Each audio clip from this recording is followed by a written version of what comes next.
Magandang umaga! Kumusta po?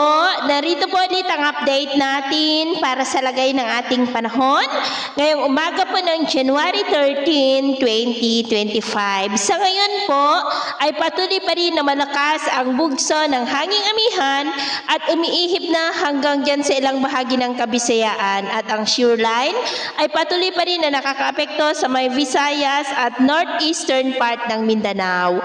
At sa ating long range forecast, nananatili pa rin na walang bagyo na namamataan na tatawid po sa ating kalupaan for the next 2 weeks. At sa lagay ng ating panahon, ngayong madaling araw ay may mga isolated rains dito sa ilang bahagi ng Cagayan Valley, Metro Manila, Calabarzon, Bicol Region, Mimaropa, Samar Provinces, Leyte, Bohol, Cebu, Northern Negros, Aklan, Capiz, Surigao Provinces, Davao Oriental, Tawi-Tawi at Zamboanga. At mamaya ay sisikat ang araw sa malaking bahagi ng kanluran ng ating bansa pero may tsansa pa rin ng cloudy skies with isolated rains sa may Calabarzon, Mimaropa, Bicol Region, Cagayan Valley, Samar Provinces, Leyte, Bohol, Cebu, Northern Negros, Aklan, Capiz, Tawi-Tawi, Caraga at Davao Region. At mamayang hapon,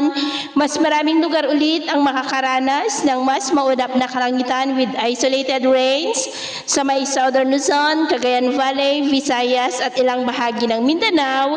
Kaya mag-ingat pa rin po tayo dahil posible pa rin ang mga banta ng mga pagbaha at pagguho ng lupa, lalo na po sa mga lugar na ilang araw na rin na inuulan. At sa atin naman pong mga baybayin, iwasan na muna natin ang papalaot sa kanlurang baybayin ng Luzon at silangang baybayin ng ating bansa, maging sa mga baybayin ng extreme Northern Luzon Islands kasama ang Northern Seaboard ng Cagayan dahil ang mga alon po dyan ay posible na aabot sa 2 to 4.5 meters height. Kaya hanggat maaari po ay iwasan na muna natin ang papalaot dyan sa mga may kulay pula para mas makaiwas sa mga sakunang pangkaragatan. So yun po ang latest update natin sa araw na ito. Taka po muli si James na nagsasabing sa kahit na pagsubok po na darating sa ating buhay, huwag po tayong mawawalan ng pag-asa. Thank you and God bless.